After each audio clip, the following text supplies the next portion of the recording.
Burgnut speaks fluently. Hello and welcome to everybody's favorite philosophical discussion series, Burgnut Speaks, where we only talk about the most important and pressing of subjects. And today... The way he leaps off of rooftops and flips backwards to face the camera before falling into a headfirst dive is just full of the exaggerated swagger of a black teen. Number 7. Oh, and there are even a few post-game surprises to keep you training the Pokemon you actually want to train long after you're done with the more superfluous HMs. Of course! Among Us Fortnite.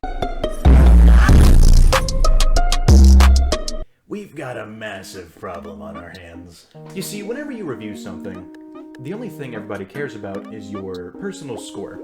They don't care about your in-depth analysis or your jokes because you're not funny. All they want is a funny number that they can bitch about in the comment section. I mean, what the hell, Burgnut? You gave Tommy Wiseau's The Room 4 shitlogs out of 5? Alright, that's it. Unsubbed and reported for hate speech. Come here, you. So, yeah, I'm just complaining about something that no one is really that concerned about. Because that's the kind of person I am at the end of the day.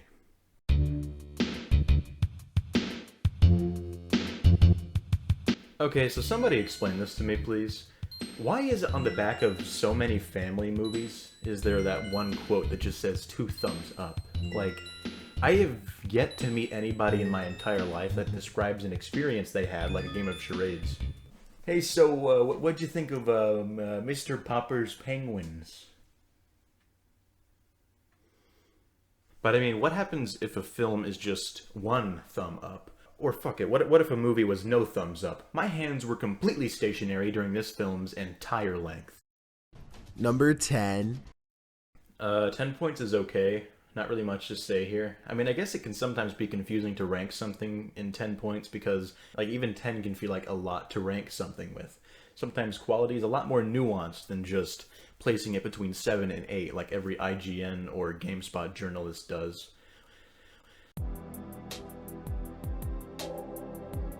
Now, this next one here is a lot more common with movies. You'll often see their usage be different from case to case.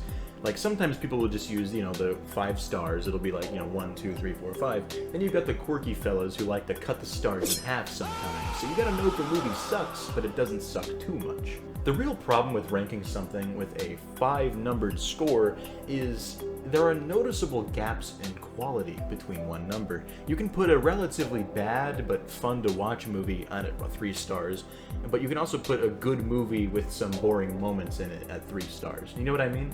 But now, it's time for blood.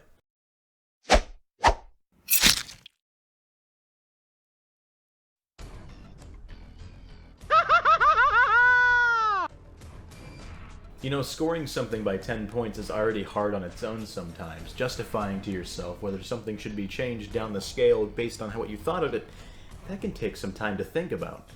Each one has its own noticeable gap in quality. What do you decide? Let me tell you what you don't do. You don't multiply that by 10. You avoid that. IGN, why do you rank your games 1 to 100? What determines the difference between 83 and 84? Nothing. Nothing determines that.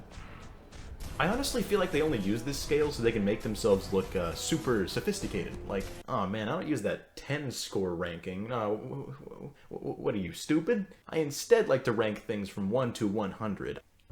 You see, fella, I ranked Donkey Kong a 78 instead of a 79 because they didn't put enough pixels into Donkey Kong's ass cheeks.